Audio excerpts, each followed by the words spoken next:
আবু সুফিয়ান বলেন, আমি বিশ্বর কোনায় কোনায় ঘুরেছি, কুরাইশদের লিডার ছিলাম। উনি ঈমান আনার পরে বলতেছেন যে আমি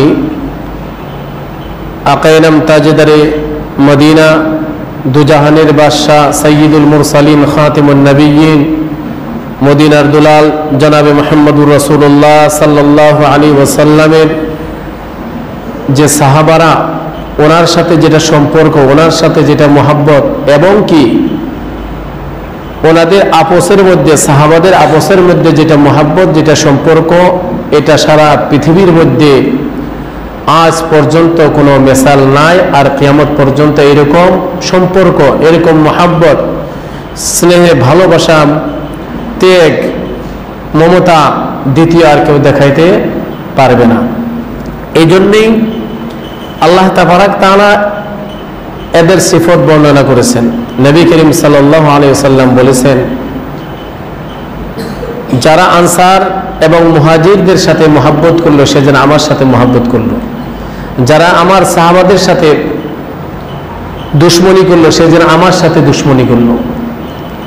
মুহাজির বলা হয় যারা হিজরত করে মক্কা থেকে মদিনায় গিয়েছিলেন, তাদেরকে মুহাজির বলা হয়। আর এই মক্কা থেকে হিজরত করে মদিনায় যাওয়ার পরে মদিনাবাসী যারা সাহাবারা, ওনারা যে এই হিজরত করনেওয়ালা, তাদেরকে সহায় সহযোগিতা করেছেন, তাদেরকে আনসার বলা হয়। এটা মুখ দিয়ে বলা একবারে সহজ, কিন্তু এদের কিছু সিফত সূরা হাশরের মধ্যে আল্লাহ তাবারাক তাআলা বর্ণনা করেছেন। লিল ফুকারাইল মুহাজিরিন আল্লাযীনা উখরিজু মিন দিয়ারিহিম ওয়া আমওয়ালিহিম ইয়াবতাগুনা ফাদলাম মিনাল্লাহি ওয়া রিদওয়ানা ওয়া ইয়ানসুরুনাল্লাহ ওয়া রাসূলাহু উলাইকা হুমুস সাদিকুন। লিল ফুকারাইল মুহাজিরিন, যারা গরীব মুহাজির ছিল, তাদেরকে উখরিজু মিন দিয়ারিহিম, তাদের বাড়ির থেকে, ঘর থেকে অত্যাচার করে বের করে দেওয়া হয়েছিল। তাদের বাড়ির থেকে বার করে দেওয়া হয়েছিল, তাদের সয় সম্পত্তি, ঘর বাড়ি, মাল দৌলত সব কিছু ছিনিয়ে নেওয়া হয়েছিল, কেড়ে নেওয়া হয়েছিল।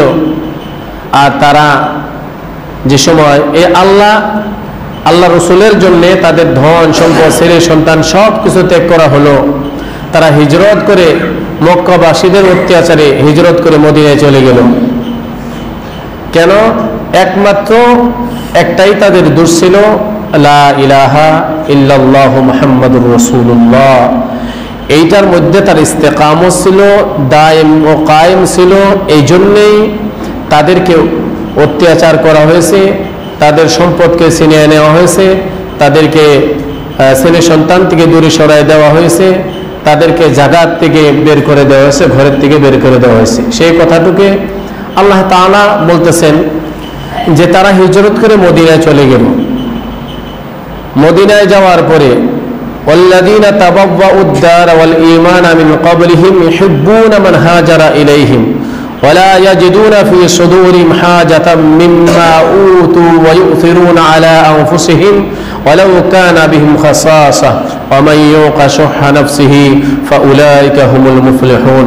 এই জায়গার মধ্যে আল্লাহ তাবারক তাআলা মুহাজির এবং আনসারদের সিফত বর্ণনা করেন। মুহাজিরদেরকে, আনসারদের কিছু সিফত আল্লাহ তাবারক তাআলা বর্ণনা করেন। তারা মক্কা থেকে যে সময় চলে মদিনায় গেল, ঘর বাড়ি সব কিছু ছেড়ে দিয়ে, এই জায়গার মধ্যে আল্লাহ তাআলা বলেছেন, ওয়াল্লাযীনা তাবাওয়াউদ দারা ওয়াল ঈমানা মিন ক্বাবলিহিম ইউহিব্বুনা মান হাজারা ইলাইহিম। ওই মদিনার কথা, দারু শব্দ হলো ঘর, এই দার দেয়া হলো মদিনা। ওয়াল্লাযীনা তাবাওয়াউদ দারা ওয়াল ঈমানা মিন ক্বাবলিহিম, আল্লাহ রাসূল সাল্লাল্লাহু আলাইহি সাল্লাম পৌঁছার আগেই একমাত্র মদিনার মধ্যে ঈমান এবং আমল, দিন পৌঁছে গেছিল। জোরে বলি সুবহানাল্লাহ। নবী করিম সাল্লাল্লাহু আলাইহি সাল্লাম দিনের দাওয়াত নিয়ে মদিনায় পৌঁছার আগেই ঈমান আগে পৌঁছে গেছিল, ওনারা আগেই ঈমান নিয়ে নিয়েছিল। সুবহানাল্লাহ। মদিনাবাসীরা, কারণ নবী করিম সাল্লাল্লাহু আলাইহি সাল্লামের আগেই কয়েকজন সাহাবা মদিনাতে হিজরত করেছিল। তো ওই মদিনায় হিজরত করার পরে আল্লাহ রাসূল সাল্লাল্লাহু আলাইহি সাল্লাম যে সময় মদিনায় পৌঁছানোর পরে এক এক সাহাবাকে, মুহাজিরকে এক এক আনসারদের ভাই বানিয়ে দিয়েছেন, বলেছেন অমুক অমুকের ভাই, অমুক অমুকের ভাই, তুমি তাকে দেখাশোনা করো, তুমি তাকে খাওয়া দাওয়া করাও, তুমি তাকে মেহমানদারি করো। আল্লাহু আকবার। তারা এরকম মেহমানদারি করেছেন, এরকম মেহমানদারি করেছেন। আব্দুর রহমান বিন আউফ রাদিয়াল্লাহু তাআলা আনহু বলেন, বুখারী শরীফের হাদিস, তিনি বলতেছেন যে আমার ভ্রাতৃত্ব করে দেওয়া হলো, আমার ভ্রাতৃত্ব করে দেওয়া হলো সাদ ইবনে রবিয়া রাদিয়াল্লাহু তাআলা আনহুর সাথে। তিনি মদিনার মধ্যে অজস্র সম্পদশালী ছিলেন, বহুত মালদার ছিলেন। আব্দুর রহমান বলতেছেন ওনার সাথে আমার ভ্রাতৃত্ব বন্ধন আল্লাহ রাসূল সাল্লাল্লাহু আলাইহি ওয়াসাল্লাম বান্দা দিল। তখন সাদ ইবনে রবি বলতেছে আব্দুর রহমান বিন আউফকে, ভাইজান আমার দুইটা বিবি আছে, অজস্র সম্পত্তি আছে, ঘর বাড়ি আছে, এই দুইটা বিবির থেকে তোমার যেটা পছন্দ হয় তুমি বলো, আমি সেটাকে তালাক দিয়ে দিব, ইদ্দত গোজানের পরে তুমি তাকে বিবাহ করে দিবা। আমার ঘর যেটা আছে, যেগুলি ঘর আছে, তোমার যেটা পছন্দ হয়, তোমার পছন্দ মতো তুমি নিয়ে নিবা। আমার যে সম্পত্তি আছে, তোমার যে সম্পত্তি পছন্দ হয় এটা তুমি নিয়ে নিবা, কারণ আল্লাহ রাসূল সাল্লাল্লাহু আলাইহি ওয়াসাল্লাম তোমাকে আমার ভাই বানাই দিয়েছে, এর সমপরিমাণ অংশ আজকে তোমার হক আমার কাছ থেকে তুমি আদায় করে নিয়ে নাও। সুবহানাল্লাহ। আচ্ছা, মুখ দিয়ে তো বলতেছি, আপনারা কান দিয়ে শুনতেছেন, এটা কি এত সহজ ব্যাপারগুলো ভাবছেন কি? একবার সহজ ব্যাপার কি এটা? কোনো চিনা নাই, পরিচয় নাই, রক্তের কোনো বন্ধন নাই, কোন জায়গার লোক, কোনো আতা পাতা নাই, শুধুমাত্র বিশ্বনবী বলেছেন তোমার ভাই, আর মেনে নিয়েছেন ভাই। সুবহানাল্লাহ। আজকে দেখেন রক্তের ভাই ভাই, মাটি সম্পত্তি, গাড়ি ঘোড়া, উহদা পদবী নিয়ে কত লড়াই, কত ফিতনা, কত ফাসাদ। আরে আল্লাহর পয়গম্বর সাল্লাল্লাহু আলাইহি ওয়াসাল্লাম কি দিন নিয়ে আসছিলেন, আর সাহাবারা কিভাবে আমল করছেন, আর ওই নবী, ওই সুন্নত, ওই হাদিস, ওই কোরআন, ওই নবী আমাদের, ডিফারেন্সটা দেখেন। আব্দুর রহমান বিন আউফ রাদিয়াল্লাহু তাআলা আনহু বলেন, ভাই সাদ, আমার কোনো কিছু চাই না, আলহামদুলিল্লাহ তোমার শুকরিয়া, কিন্তু আমাকে তুমি এরকম জায়গা একটা দেখায় দাও যে জায়গার মধ্যে আমি মেহনত করে আমি কামাবো, আর মেহনত করে আমার পেট আমি নিজে ভরবো, মেহনত করে আমার চলার ব্যবস্থা আমি নিজে করে নিব, আমি বয়ে বয়ে তোমার বাড়িতে আমি খাওয়ার জন্য হিজরত করে আসি নাই। সুবহানাল্লাহ। তাদের মনের আদান প্রদানটা দেখেন। তখন সাদ রাদিয়াল্লাহু তাআলা আনহু আব্দুর রহমান বিন আউফকে বললেন যে উকাজ নামের একটা বাজার আছে, সে বাজারের মধ্যে তুমি যাইতে পারো। আব্দুর রহমান বিন আউফ সে বাজারের মধ্যে কি করতেন জানেন? পনির, অর্থাৎ গুল্লা বানাইতেন, রসগুল্লা, পনির বানাইতেন, নিয়ে বাজারে বিক্রিত করতেন। হাদিসের মধ্যে আসছে আব্দুর রহমান বিন আউফ রাদিয়াল্লাহু তাআলা পরে বর্ণিত, উনি বলতেছেন যে এমন অবস্থা ছিল, একদিন খাইলে 7 দিন খাওয়ার মতো থাকতো না। আর এই বিজনেসে আল্লাহ তাবারক তাআলা আমাকে এত দিয়েছে, 2 বেলা দস্তরখানা আমার বাড়ির মধ্যে পাড়া থাকতো, হাজার হাজার লোক আমার দস্তরখানার মধ্যে খানা খাইতো। আমি আব্দুর রহমান বিন আউফ, আমি সব থেকে কাত্তান কাপড়ের যে কাপড়, সব থেকে দামি আরবের মধ্যে কাপড়, এই কাপড় দিয়ে আমি নাক মুছতাম। এতটুক সক্ষম আল্লাহ তাআলা আমার মেহনতের বদলে আল্লাহ তাআলা আমাকে সক্ষম বানাই দিয়েছে, আমাকে মালদার বানাই দিয়েছে, কারো উপরে আমি ভরসা করি নাই। সুবহানাল্লাহ। এই যে ভ্রাতৃত্ব বন্ধন, আল্লাহর পয়গম্বর সাল্লাল্লাহু আলাইহি ওয়াসাল্লাম সাদা কালো, ধনী গরিব, ছোট বড়, সৈয়দ গোলাম, আরব অনারব, কোনো কিছু তুলনা করে সবকে সমান পর্যায়ে বন্ধুত্ব করে দিয়েছেন। সুবহানাল্লাহ। এই জন্যই আল্লাহ তাবারক তাআলা আল্লাহ রাসূল সাল্লাল্লাহু আলাইহি ওয়াসাল্লামকে পাঠাইছিলেন। মদিনার মধ্যে মুহাজিররা যে সময় এইভাবে ওনাদেরকে আপ্যায়ন করতেন, আনসারেরা মুহাজিরদেরকে এত ভালোবাসা দিয়েছেন, এত ভালোবাসা দিয়েছেন, খুশি হয়ে আল্লাহ তাবারক তাআলা তাদের সিফতের কথা কোরআনে বর্ণনা করেছেন। ওয়ালা ইয়াজিদুনা ফি সুদুরিহিম হাজাতাম মিম্মা উতু ওয়া ইউসিরুনা আলা আনফুসিহিম ওয়ালাউ কানা বিহিম খাসাসা। তাদের অন্তরের মধ্যে তাদের কষ্ট, তাদের জরুরিয়াত সবকিছু বিলীন করে দাবায় রেখে মুহাজিরদের মুখের মধ্যে কিভাবে হাসি ফোটানো যায়, তারা যাতে কোনোদিন আল্লাহর পয়গম্বরের কাছে তিনাদের কষ্ট, মক্কা থেকে যে মজলুম হয়ে জুলুম অত্যাচার সহ্য করে এই জায়গায় হিজরত করে আসছেন, এটা যাতে অনুভবই না করতে পারে, এতটুক ত্যাগ আনসাররা করেছেন। কতটুক ত্যাগ করেছেন জানেন? কোরআনে বলতেছে তাদের আশা পাশা, তাদের চাওয়া, তাদের দুঃখ কষ্ট তারা চাপা দিয়ে রাখতেন, কিন্তু আনসারদেরকে, তারা মুহাজিরদেরকে তারা হাসি ফুটাইতেন। সুবহানাল্লাহ। ওমাইয়ুকা শুহা নাফসিহি, তারা সব চাপা দিয়ে রাখতেন। এই রিওয়ায়াতের মধ্যে তাফসীর এই আয়াতের ওমাইয়ুকা শুহা নাফসিহি, এই আয়াতের মধ্যে কয়েকটা ওয়াকিয়া মুফাসসিরিনে কেরাম বর্ণনা করেছেন। তার মাঝখানে একটা হলো, এক মুহাজির আসছেন, আসার পরে উনি ভোকা, আল্লাহ রাসূল সাল্লাল্লাহু আলাইহি ওয়াসাল্লাম মসজিদের মধ্যে এলান করেছেন যে কে আসো, ইনি ভোকা, এনাকে মেহমানদারি করার জন্য তোমার বাড়িতে নিয়ে যাবে। একজন সাহাবা দাঁড়িয়েছেন, লাব্বাইকা ইয়া রাসূলুল্লাহ, আমি আছি।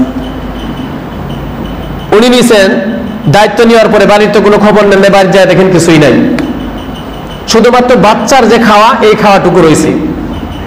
বাচ্চা তো কাঁদতেছে, তো বিবিকে যা বললেন, বিশ্বনবী জনাবে মুহাম্মদুর রাসূলুল্লাহ সাল্লাল্লাহু আলাইহি সাল্লাম মসজিদের মধ্যে এলান করেছেন একজন মুহাজির আসছে, উনি ভুকা অনাহারে রয়েছেন, ওদিকে রাত্রে অনাহারে থাকবো আমি চাই না, যার জন্য ওনাকে আল্লাহর পয়গম্বরের মেহমান হিসেবে আমি ঘরে এনেছি, গতিকে যেভাবে হোক কিছু হলে ওনাকে খাওয়া দেওয়া লাগবে। বলে বাচ্চার খাওয়ার বাহিরে আর কোনো খানা নাই। বলে বাচ্চাকে তুমি ঘুম নাও, ঘুম পাড়ায় দাও, আর এতটুকু খানা তুমি তাকে দিয়ে দাও। ওই যেমন একটা নীতি আছিল যে মেহমানের সাথে মেজবানও বসা লাগে, তখন শিখাই দিয়েছিলেন যে বাতিটা যে সময় জ্বালাবা, খানা যে সময় সম্মুখে দিবা, বাতিটা তুমি নিবাই দিবা, আমরা এমনি বসে থাকবো, মেহমানে খানা খাওয়াই নিব। গতিকে মেহমানে ভাববো যে আমরা ওনার সাথে খানা খাইছি। কথাগুলো বলতেছি মুখ দিয়া, একবার সহজ দেখা যায়, কিন্তু ব্যাপারটা কিন্তু অত সহজ না। কোরআনের তাফসীরের মধ্যে আল্লাহ রাসূল সাল্লাল্লাহু আলাইহি ওয়াসাল্লাম বলেছেন, এই ওয়াকিয়া যে সময় রাত্রে হয়ে গেল, রাত্রিবেলায় আল্লাহ তাবারক তাআলা ফেরেশতা দিয়ে আল্লাহ পয়গম্বরকে জানিয়ে দিলেন যে রাত্রিবেলায় যে মেহমানটা আনসারী নিয়ে গেছে, আমি আল্লাহ খুশি হয়ে গেছি, আরশের মধ্যে সমস্ত ফেরেশতা খুশি হয়ে গেছে, তার যেটা কারুকার্য এই মেহমানের সাথে সে করেছে, আমি আল্লাহ খুশি হয়ে গেছি, আমার আরশ খুশি হয়ে গেছে, তাকে আপনি এই খুশির খবরটা ওই সাহাবাকে দিয়ে দেন। সুবহানাল্লাহ। মেহমানদারি আল্লাহর আরশে পৌঁছে গেছে। সকালবেলা ওই আনসারকে আল্লাহ রাসূল সাল্লাল্লাহু আলাইহি ওয়াসাল্লাম ডাকছেন, উনি ভাবছেন কি বান হইল, মেহমানদারিতে খানা তো খাওয়াইতেই পারি নাই, বোধহয় কোনো ভুল হয়েছে, আজকে আমার তো বেও পায়। আল্লাহ পয়গম্বর সাল্লাল্লাহু আলাইহি ওয়াসাল্লাম বোধহয় নারাজ হয়ে গেছে। যাওয়ার পরে আল্লাহ রাসূল সাল্লাল্লাহু আলাইহি ওয়াসাল্লাম বলেছেন, মেহমানের সাথে রাতে যে কারবার তুমি করেছো, আমার আল্লাহ খুশি হয়ে গেছে, তোমাকে জান্নাতের খুশখবরি রাত্রিবেলায় আল্লাহ তাবারক তাআলার হুকুমে ফেরেশতা আমার কাছে এনে দিয়ে গেছে, তুমি আজকের থেকে জান্নাতি লোক। সুবহানাল্লাহ। এই আয়াতের তেমন কয়েকটা ওয়াকিয়া আল্লাহ রাসূল সাল্লাল্লাহু আলাইহি ওয়াসাল্লাম বর্ণনা করেছেন। এই যে সিফত যে ছিল আনসারদের, মুহাজিরদের আপসের মধ্যে, তারাও বইয়া খান নাই। আনসাররা যদিও দিছে, তাদের উপরে ভরসা করেন না, তাওয়াক্কুল করেন নাই। আজকে যদি বড় ভাই কিছু আছে, ছোট ভাই কোনো কাম কাজ করে না, ভাই আছে তার বাহুবলে সে চলতেছে। আনসাররা মুহাজিররা এটা কোনোদিনই এইভাবে করেন নাই। দেখেন তাদের অবদানের জন্য, তাদের ত্যাগের জন্য, তাদের স্যাক্রিফাইসের জন্য মুহাজিররা কি বলতেছে দেখেন, মুহাজিররা বলতেছে,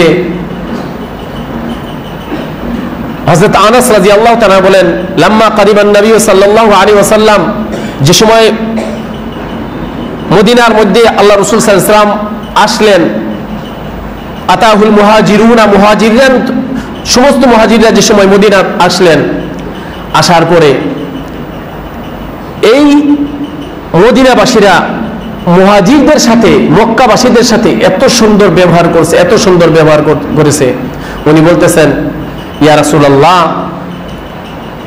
আমার তো ভয় লাগে, কি হাত্তা খিফনা, আমি ভয় করতেছি, কি যে এই যে আমরা কষ্ট করলাম ঈমান আনার জন্য, আমরা শাস্তি খেলাম, ছেলে সন্তান আত্মীয় স্বজন হারালাম, মাল ধন দৌলত বাড়ি সম্পত্তি সবকিছু ছেড়ে আসলাম, আসার পরে মদিনায় আসার পরে এই মদিনাবাসীরা আমাদের সাথে যা কিছু করতেছে, যত ত্যাগ করতেছে, আমাদের খানা, আমাদের যাবতীয় দুর্দশা সবকিছু তারাই বহন করতেছে, তারাই দেখতেছে। ইয়া রাসূলুল্লাহ, আমাদের কষ্ট সব কিছুর বদলা কি আল্লাহ তাআলা মুহাজিরদেরকে দিয়ে দিব? আমরা যে কষ্ট করে আসলাম, বাড়িঘর সারলাম, ছেলে সন্তান সারলাম, সব সারলাম, কিসের জন্য সারলাম?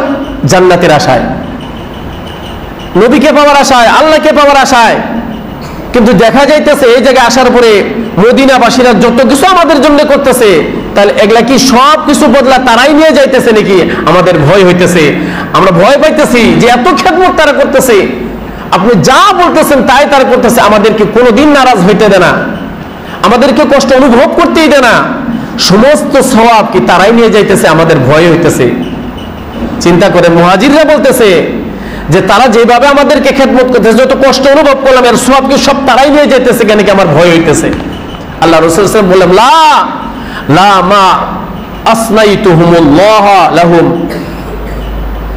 যে যতক্ষণ পর্যন্ত তোমরা তাদের জন্য দোয়া করবা, তোমাদের জন্য তারা কষ্ট করবে, স্যাক্রিফাইস করব, আর যতক্ষণ পর্যন্ত তোমরা তাদের জন্য দোয়া করবা, তাদের সমতুল্য সওয়াব আল্লাহ তাআলা তোমাদের আমলনামায় দিয়ে থাকবো। সুবহানাল্লাহ। মুহাজির আনসার ভ্রাতৃত্ব, আবু সুফিয়ানের কথা আমি প্রথমেই বললাম, উনি তো লাস্ট মক্কা বিজয়ের দিন ঈমান আনেছেন, বহুত বড় লিডার ছিল।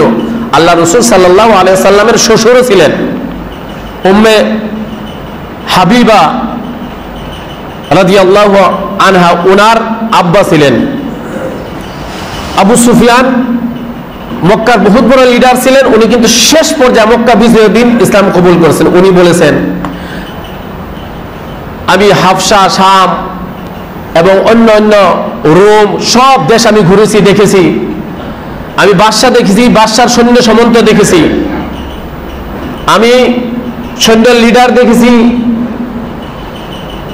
তার সাথে থাকা, তাকে মান্যওয়ালা আমি দেখেছি, বহুত কিছু আমি দেখেছি। কিন্তু এই সাহাবাদের যে সম্পর্ক, যে ভালোবাসা, এবং কি আল্লাহ রাসূল সাল্লাল্লাহু আলাইহি সাল্লামের সাথে সাহাবাদের যে ভালোবাসা, এই পৃথিবীর মধ্যে বেনজির।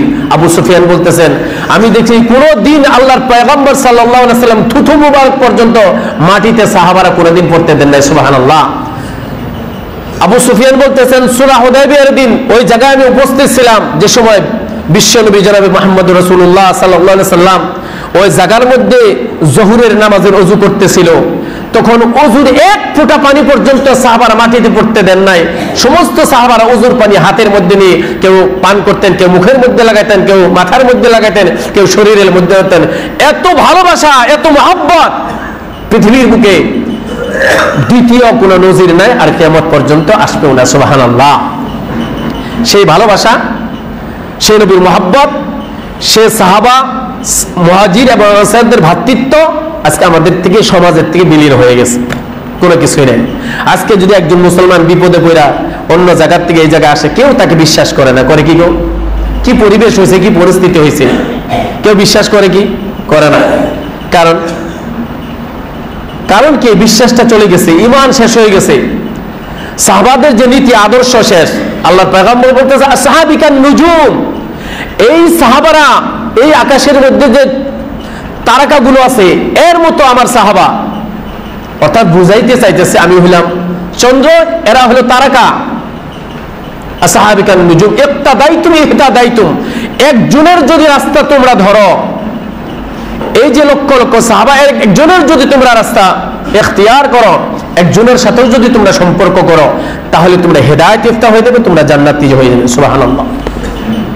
কিন্তু কই, আমরা কি সাহাবাদের ইতিহাস জানি? কেউ ইতিহাস কি আমরা পড়ি? এত এত সাহাবা আছে, একজনের কথা কি আমরা জানি? কেউ জানি না, কেউ জানি না। অতি সম্মানিত উপস্থিতি, আমাদের ইসলামিক ইতিহাস পড়া প্রয়োজন। তারা কতটুক ত্যাগ করছেন, কতটুক ভালোবাসা আপোসের মধ্যে আসিল, সমাজের মধ্যে তারা কিভাবে চলছেন, আজকে আমাদের সমাজে কি চলতেছে। এই ভ্রাতৃত্ব বন্ধন যদি সাহাবাদের মতো, আনসারদের মতো যদি থাকতো, আজকের ডেটে ওই সিফতগুলা কিন্তু মক্কায় নাই, মদিনায় আছে। যারা হজে গেছেন দেখবেন, যারা হজে গেছে রোজার মাসে যারা থাকছে, আবু তালিব হুজুর আমাদের রোজার মাসে একদিন থাকছে, মুন্সি মানুষ, খুব মেহনত করে হজে গেছেন। উনি বলছেন যে ওই জায়গার মধ্যে মক্কায় কেউ জিগায় না, ইফতার করছেন না করছেন, কিন্তু মদিনার মধ্যে এটা সিফত আছে, আপনাকে রোজার মাসে টানাটানি শুরু হয়ে যায় মদিনার মধ্যে। ও বলে আমার জায়গায় আমার এখানে ইফতার করেন, ও বলে আমার এখানে ইফতার করেন, সে টানাটানি লেগে যায়। সুবহানাল্লাহ, সে সিফত এখনো আছে। এগুলি সিফত আমাদের মধ্যে থাকা দরকার। এগুলি ভ্রাতৃত্ব আমাদের মধ্যে যদি থাকে, নিশ্চিতভাবে আমাদের সমাজের মধ্যে যেগুলি দেখা যাইতেছে এগুলি একমাত্র অমিল হওয়ার জন্য, আপসের মধ্যে দুশ্মনী হওয়ার জন্য, আমাদের বন্ধন না থাকার জন্য, সম্পর্ক না থাকার জন্য। যদি ভালোবাসা থাকে, আপনার সাথে কারোর সাথে যদি ভালোবাসা থাকে, একটু খারাপ কাজ করলেও সেটা আপনি শুধরীকরণ করার জন্য আপনার অন্তর থেকে শুধরণীটা জাগবো, দুশ্মনী না। কিন্তু যদি দুশ্মনী থাকে, যত ভালো কাজই করুক না কেন, এটার মধ্যে আপনার জ্বলন আসবো। তাহলে বোঝা গেল যে সম্পর্কটা বড় বস্তু, ভালোবাসাটা বড় বস্তু, মুহাব্বত হলো বড় বস্তু। তাই আপসের মধ্যে ইমান কি ওয়াস্তে যদি আল হুব্বুলিল্লাহ আল বুগযুলিল্লাহ, ভালোবাসবো তো আল্লাহকে ওয়াস্তে, দুশমনী করবো তো আল্লাহ কি ওয়াস্তে। আল্লাহর পয়গাম্বর